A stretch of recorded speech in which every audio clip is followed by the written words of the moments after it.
To the outside world, Catherine, Princess of Wales, affectionately known to millions as Kate Middleton, seemed to live a charmed life. Married to the future king, mother to 3 healthy children, admired for her grace, style, and quiet confidence. Every appearance was polished. Every smile, a symbol of royal composure. To many, she had achieved what could only be described as a fairy tale life. But the thing about fairy tales is, they rarely show you the shadows behind the glittering castle walls. Kate Middleton's public persona has always been carefully constructed. A blend of regal dignity and warm maternal presence. Her speeches, though few, are delivered with poise. Her wardrobe is dissected by tabloids and mimicked by millions. Her love story with Prince William was a modern fairy tale, commoner-turned-princess narrative, sparked hope and fascination around the globe. But 2018 was different. In the early months of that year, while media headlines swirled with coverage of Prince Harry and Meghan Markle's engagement and upcoming royal wedding, something quieter and far more personal was unfolding within. Kensington Palace. Kate was navigating the early stages of something that brought both joy and fear, a pregnancy. Unlike her previous experiences, this time, the pregnancy was not celebrated publicly. There were no formal announcements, no flashing cameras outside hospital entrances, no bookies taking bets on baby names. This was different because something about it felt uncertain, perhaps even fragile from the beginning.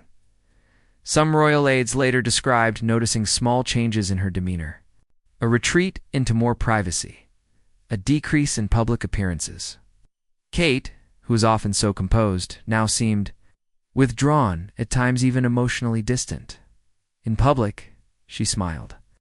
But in private, the weight of what she was experiencing was becoming harder to bear. At royal engagements, her presence was still immaculate. But her energy, once vibrant, seemed slightly dimmed. She would excuse herself more often than usual, sometimes appearing later than expected to small gatherings. Her team, well-trained in managing press narratives, kept everything tightly under wraps. The official reason? Scheduling conflicts?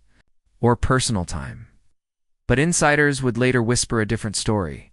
Sources close to the royal household reported that Kate had quietly suffered a miscarriage during that spring, a loss that she, Prince William, and their closest confidants chose to grieve in complete privacy. It was a decision that spoke volumes about her character, the strength to carry personal heartbreak without spectacle, the dignity to protect the moment from becoming tabloid fodder. She had once said in a rare interview, "Parenting is not always easy." Those words, spoken years earlier, seemed to take on a haunting depth in hindsight, because parenting also means loving a life you never got to hold. The emotional aftermath was heavy, not only because of what it meant personally, but also because of the impossible expectations placed on her as a royal woman to carry on, to appear whole, to be a symbol of hope and continuity for a nation. Behind palace walls, very few people knew the full story. Even among senior staff, only whispers and guesses remained. But among those few, there was a quiet respect for how Kate chose to carry her pain gracefully, privately, and without drama, in Norfolk, at the family's country. Residents of Anmer Hall, Kate retreated for several weeks. It was a home that had always brought her comfort, far from the flashbulbs of London, surrounded by the quiet calm of the countryside. Here, she took long, solitary walks. She spent time in her garden. She limited her screen time, opting instead for handwritten journaling, something she'd loved in her university years. Some said she would retreat to her favorite window-facing chair and just sit in silence. Others noticed how she'd become more protective of her children during those weeks, holding them longer, tucking them in with more care, whispering words of comfort that they may not have fully understood. And William, he stood by her side, not as the future king, but as a grieving partner. He canceled several private events, opting to stay home, shielded from duties for just a little while. He became her buffer, managing family check-ins, protecting her time, absorbing what he could of her pain. They didn't speak of it often, not even to each other. But grief doesn't always need words. Sometimes it's in the quiet presence of a loved one that healing begins. No formal statements were ever released. No condolences received from the public, no acknowledgement from the monarchy, and perhaps that silence, intentional and absolute, was the most powerful statement of all. There would be no headlines, no tribute bouquets left outside palace gates, no media coverage or national mourning. Just two people behind royal walls, experiencing what so many others around the world have endured, a pregnancy loss that leaves behind both love and questions. As summer approached, Kate returned gradually to her royal schedule. Public appearances resumed. Photographers captured her in vibrant dresses, laughing with children, greeting hospital workers, hosting events. The world saw the same polished image they always had, but those who knew her best noticed something different. There was a softness to her posture, a slight delay before her smiles, a pause before she answered questions as if her thoughts were navigating a deeper well of emotion. Psychologists often say that grief, especially when unspoken, alters us subtly, in posture, in rhythm, in energy. And Kate, for all her strength, was no exception. During this time, she began championing early childhood development and mental health with more urgency. While she had always supported these causes, her presence now felt more personal, more driven. She visited families, hosted roundtables with educators, and worked quietly behind the scenes to develop programs under the Royal Foundation. Observers saw this as professional evolution. But those within palace walls knew better. They knew it was a form of healing, a way to channel her pain into purpose. In the months that followed, Kate's bond with other royal mothers deepened. Camilla, Queen Consort, reportedly offered private emotional support. Princess Anne, known for her stoicism, was said to have had a long, personal conversation with Kate at Balmoral. Even Meghan, during a private encounter, away from the media circus, allegedly extended words of empathy. The pregnancy that ended too soon was never mentioned in public. But it reshaped the way Kate approached. As the summer of 2018 gave way to autumn, the leaves changing in Hyde Park reflected more than a seasonal shift. Within the royal family, subtle tensions were beginning to rise. Media focus pivoted sharply toward the growing drama around Prince Harry and Meghan Markle, newlyweds navigating intense scrutiny. But amidst this storm, Kate Middleton resumed her public role with the quiet dignity expected of the future queen, and yet something had changed. Behind her calm eyes was the invisible weight of a grief that few knew about, and even fewer could understand. Though the miscarriage she had suffered earlier that year remained unspoken in the press and untouched by official record. It lingered like a silent echo through her daily routines. Kate had long accepted the unspoken contract of her position. Service above self, silence above sensation. But no one trains you for grief, especially when it must be endured behind palace walls, beneath tiaras and before cameras. Her schedule, tightly managed by royal aides, resumed its demanding pace. From school drop-offs at Thomas's Battersea, to ribbon cuttings, hospital visits, and hosting dignitaries at Kensington Palace, every hour of her life was accounted for. And within that schedule, there was little room for mourning. Yet, grief does not obey calendars. There were moments fleeting but powerful when the cracks showed. During a visit to a neonatal unit, she paused longer than usual beside a newborn, gently touching the baby's hand. Her eyes glistened for just a moment before she looked away. Onlookers thought it was maternal affection. But those close to her suspected something deeper. At another engagement, during a mental health roundtable, Kate spoke briefly about the importance of support when you feel like you're falling apart inside, even when everyone thinks you're fine on the outside. The comment drew little media attention, but it lingered in the minds of those present. Inside the palace, her support system remained small. William continued to be her anchor, though he too was balancing royal duty with personal struggle. Their bond grew stronger, forged not through fairy tale romance but through quiet resilience. They began spending more evenings together without staff present, walking in the gardens after putting their children to bed, sometimes in silence, sometimes in deep conversation. There were times when Kate retreated entirely from her social obligations. An invitation to a fashion gala was politely declined. A royal tour that year was shortened. She was present, but not fully, And then came the media. In the fall of 2018, tabloid interest in the so-called royal rift between Kate and Meghan exploded. Stories, some true, many fabricated, began to pit the two duchesses against each other. Headlines accused Kate of being cold, controlling, jealous. Others suggested Meghan was the disruptive outsider. What the public didn't know was that both women were dealing with emotional battles of their own. For Kate, the media firestorm was more than just frustrating, it was re-traumatizing. She had spent months healing from a private loss, now found herself the subject of headlines designed to provoke division and doubt. Behind closed doors, she confided in her mother, Carol Middleton, more than ever. Carol, who had raised her children with firm kindness and traditional values, became Kate's emotional refuge. Their phone calls grew more frequent, sometimes lasting hours. Carol visited Anne Hall often, helping with the children and bringing a sense of normalcy that only a mother can go. Kate also began to lean more into journaling.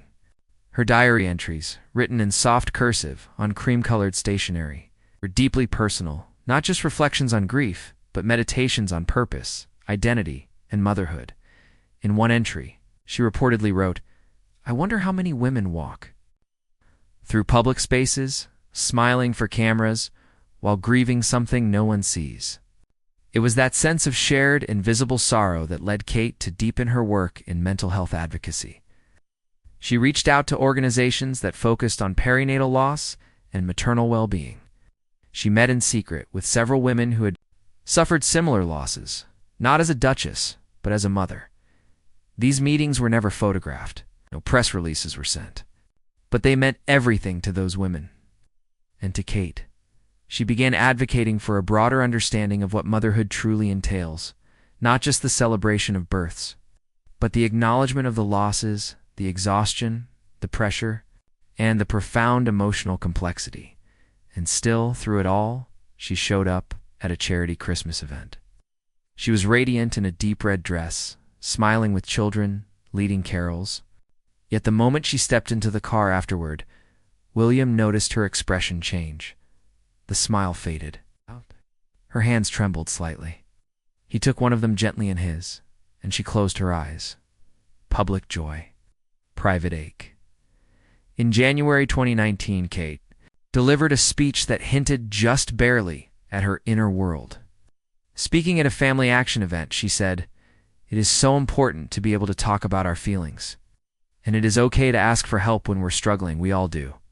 To most, it was a general statement. But to those who had followed her closely, it felt like a glimpse behind the curtain. Kate's strength did not come from suppressing emotion. It came from choosing grace in the face of pain. From showing up when it was hard, from standing still when the world wanted noise. The hidden struggles of a duchess are not unlike the hidden struggles of any woman bound by expectation, bound by image. The palace may be grand, but the heart within it still breaks, still hopes, still heals. In those months, Kate became a quiet symbol for countless women who carried grief alongside their daily responsibilities. Not through confession, but through compassion. She never gave an interview. She never shared details. She never asked for sympathy. But in her silence and in her strength, she told a story that millions recognized, coming up in Part 3. We'll explore how Kate's inner transformation began to shape her royal legacy. Not just as the wife of the future king, but as a woman who dared to reshape what resilience looks like within the monarchy.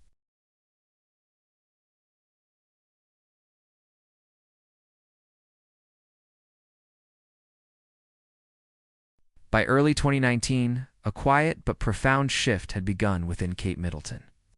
The deep emotional toll of her silent loss and the relentless scrutiny that followed had not broken her, but it had reshaped her. The woman who once navigated palace life with cautious grace now stood with a newfound stillness. There was softness still, but now it was infused with something stronger. Clarity. At Kensington Palace, staff began noticing subtle changes in the Duchess's approach. Meetings that were once dominated by protocol and optics gradually evolved into more sincere discussions about substance. Kate had always cared deeply about her causes, early childhood development, mental health, education, but now she spoke of them with urgency. "It has to matter," she reportedly told an advisor during a planning session. "If it's just ceremonial, what are we doing this for?" She was no longer satisfied with symbolic appearances. She wanted impact. The transition didn't happen overnight, and it certainly wasn't broadcast. But behind the scenes, Kate began to reimagine what her platform could mean, not as a backdrop to tradition, but as a tool for transformation. She commissioned in-depth research, met with academics and social workers, and personally reviewed case studies. One of the most transformative moments came during a private visit to a maternal health shelter outside London. The women she met there were survivors of domestic violence, poverty, trauma, and loss. They were raw and honest, and Kate didn't flinch. She didn't sit above them. She listened. That evening, after returning to the palace, she told William, "They made me feel understood in a way I didn't expect. We're all walking with pain, just different shoes." That phrase stuck with her. It later became the opening line in her private journal entry titled, "The Year of Reclaiming Myself." Meanwhile, media narratives continued to swirl. Stories of family tension, royal politics, and strained dynamics remained tabloid fodder. But Kate's energy was shifting inward. Rather than fight the noise, she built something new, a foundation for healing. At home, she restructured her schedule to prioritize intentional presence. She set boundaries around digital distractions and created small rituals with her children. Bedtime stories became sacred. Afternoon tea on Sundays with her family became non-negotiable. Her grief had taught her that time, especially with loved ones, is not guaranteed. She also recommitted herself to physical well-being, quiet morning walks, long baths, healthy meals, not in pursuit of image, but peace. Her staff noticed, her voice softening, but her decisions sharpening. She began journaling quotes from women she admired: Maya Angelou, Princess Diana, and her own mother. These quotes adorned her mirror and writing desk. One such quote read, "You may encounter many defeats, but you must not be defeated." In the spring of 2019, Kate launched an initiative that would later become one of her signature achievements, an early childhood development campaign designed not just to raise awareness, but to challenge the systems that failed mothers and children in their most vulnerable moments. The campaign wasn't flashy. It was built on empathy and lived experience. She understood what it meant to feel lost in the role of motherhood, what it meant to smile in public while aching in private. At the heart of the program was a roundtable series called Honest Beginnings. Kate met with parents, healthcare workers, and advocates to discuss not only what children need to thrive, but what mothers need to survive. She pushed for topics that were previously off limits in royal discourse: miscarriage, postpartum depression, maternal mental health. When an advisor warned her that these issues might be seen as too raw for the monarchy's image, Kate responded quietly, "Then maybe the monarchy needs to evolve." These weren't headlines, but they were milestones.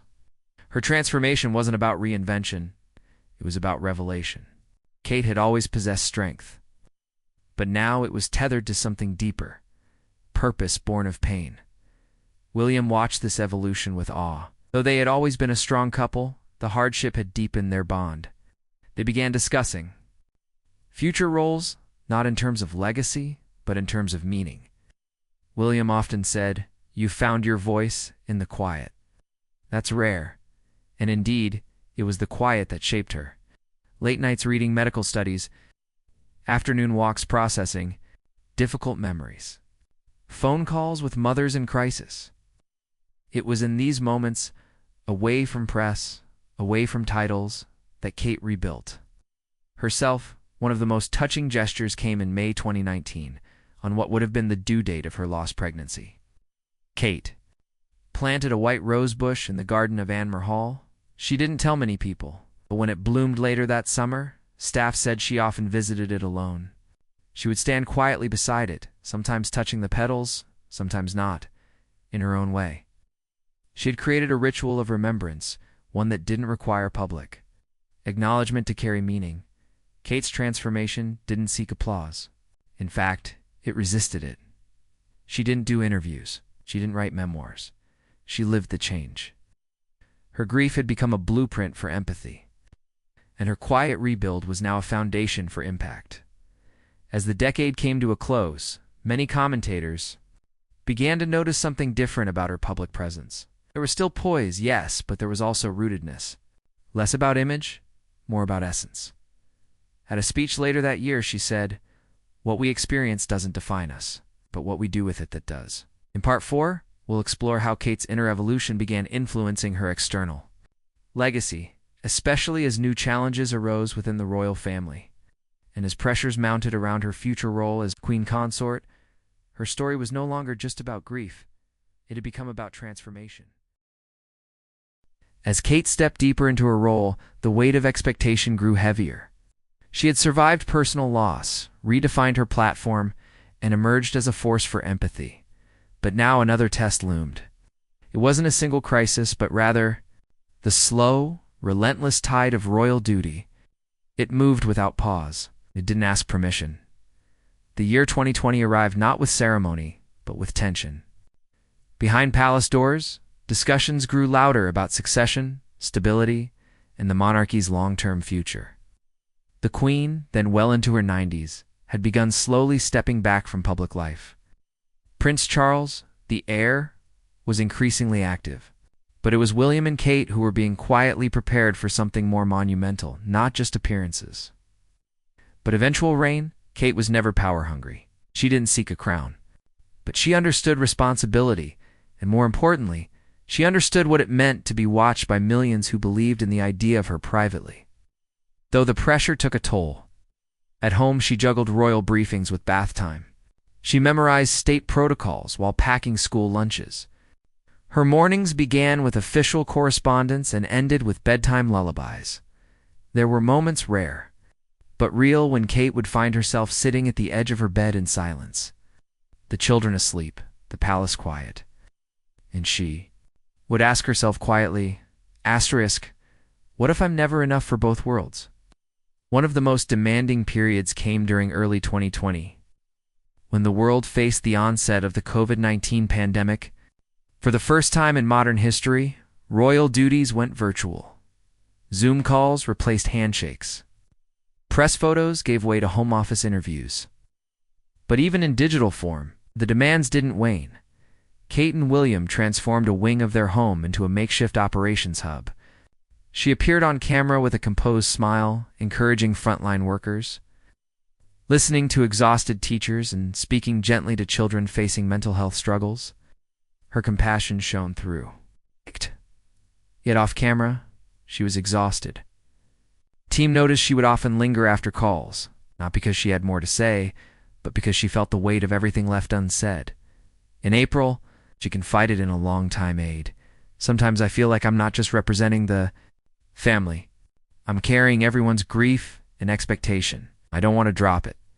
The sense of duty extended beyond public service. Inside the royal household, tensions were rising. Prince Harry and Meghan's decision to step back from senior royal duties created a media firestorm. Public opinion was divided, and behind the scenes, emotions ran high. For Kate, the departure was deeply personal. She had hoped for solidarity among the younger generation of royals. Now, the burden of public unity and public comparison fell even more heavily on her and William. Reporters dissected her every move. Was she smiling too much? Too little? Did her outfit signify support or silence? Did her eyes show strain or serenity? The scrutiny was unrelenting. Through it all, she remained poised. But behind the scenes, Kate was writing again, long handwritten reflections she rarely shared. One such letter read, "I miss being simply Catherine, the girl who didn't need to be perfect, only present." It wasn't regret she felt, but longing for simplicity, for privacy, for freedom to breathe without performance. William, ever protective, began to suggest small escapes. Weekend getaways with the children, walks on private estates, even. Moments of silence were framed as acts of preservation. He knew she was carrying more than just royal obligation. She was carrying unspoken grief, unseen fatigue. In early 2021, the couple took a private retreat to a secluded countryside manor. There, Kate disconnected entirely for 5 days. No aides, no advisors, no headlines. Just nature, her journal, and her family. One night, as they watched the sunset, she turned to William and said, "I don't fear the crown, fear losing myself." Beneath it, it was the most honest she had been in months. And William, without words, simply held her hand. This fear of vanishing beneath responsibility became a turning point. Kate knew she couldn't control everything, but she could anchor herself. She returned from that retreat not just rested, but realigned. She began waking early, not for emails, but for reflection. She resumed sketching, a hobby she had long abandoned, as a form of grounding. Her artwork, mostly nature scenes and portraits of her children, became private sanctuaries. Professionally, she insisted on authenticity. Speeches became more candid. Projects focused on measurable outcomes, not ceremonial ribbon cuttings. Presence on camera remained graceful, but now carried depth, viewers noticed. By the end of 2021, public opinion polls showed Kate as the most respected royal after the Queen. But for her, the greater achievement was internal. She had walked through grief, comparison, obligation, and self-doubt. And rather than be consumed by duty, she had found a way to integrate it to make space for both crown and core. She said at a private charity event in late 2021, "The crown is not a burden when you understand your balance. It can be an instrument. If you don't lose the melody of who you are." As she looked ahead toward her children's futures, toward her own legacy, Kate didn't see herself as a queen in waiting. She saw herself as a mother, a wife, a woman trying every day to live a life of meaning. In the next chapter, we'll explore how Kate began mentoring the next generation of royal women, and how the lessons of loss, love, and duty shaped her influence. Far beyond palace walls, her story wasn't about perfection, it was about presence.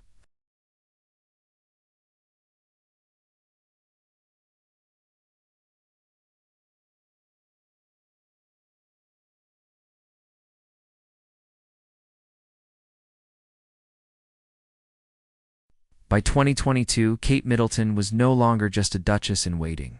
She had become a symbol of enduring grace, especially to the younger generation, both inside and outside the royal institution. Her quiet resolve during personal tragedies, her transformation through grief, and her ability to shoulder public duty without losing her private identity all formed the foundation of a new legacy. She was determined to pass on. Kate had come to realize something profound. Legacy wasn't just about titles passed down or castles inherited. It was about the moments, values, and choices we leave behind, especially for those watching quietly from the wings. Her focus shifted toward mentorship, but not in the traditional royal sense of ceremonies and speeches.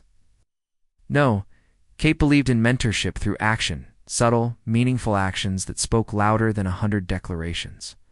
At Kensington Palace, she began hosting intimate, unpublicized gatherings with young women working in public service, educators, community workers, mental health advocates. Over cups of tea and notebooks filled with questions, Kate would speak candidly about resilience, motherhood, ambition, and emotional boundaries. One attendee later shared anonymously, "She didn't preach, she listened. He told us it was okay. Not to be okay, that even with the world watching, you have the right to say, 'I need a break.'" That stayed with me. One of the most significant mentoring relationships Kate nurtured was with Princess Charlotte. While Charlotte was still young, Kate saw her as a symbol of what the future monarchy might look like: confident, compassionate, and emotionally intelligent in private. Kate kept journals addressed to Charlotte, not as a duchess to a princess, but as a mother to a daughter. In one, she wrote, "When they call you your Royal Highness, remember, what matters most is that you remain high in kindness, in courage, and in grace. That will outlast any crown." As Charlotte grew, so did Kate's investment in shaping a monarchy that made space for emotion.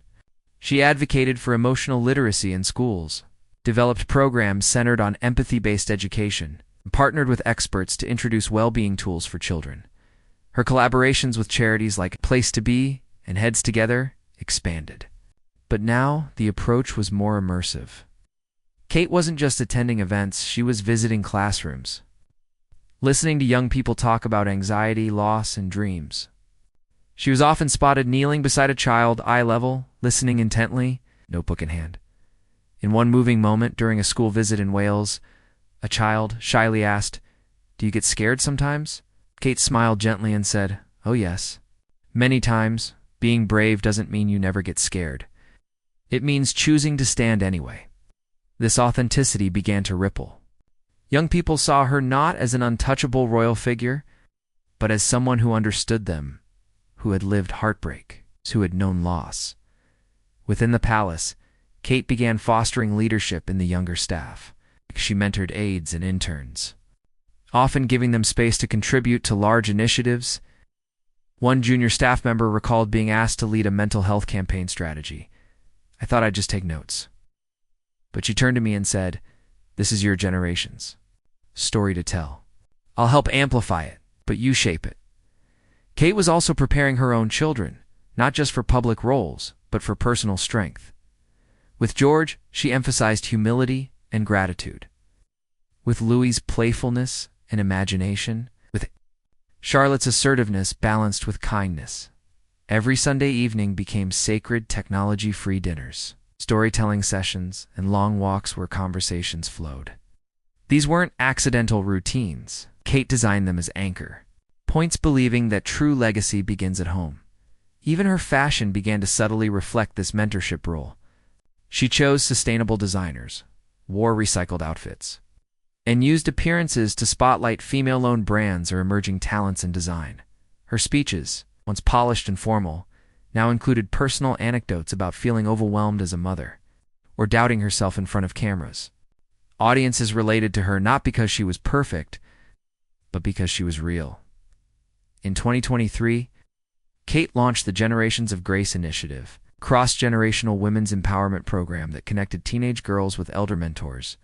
Across fields like healthcare, education, law, and the arts, the launch video featured Kate not in a studio, but sitting on a park bench next to a retired nurse and a 15-year-old aspiring doctor.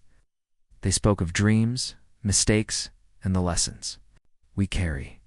That video went viral. But more importantly, it started conversations in schools, homes, and community centers. Royal historians began noting that Kate's legacy might not be defined by her reign, but by her reach.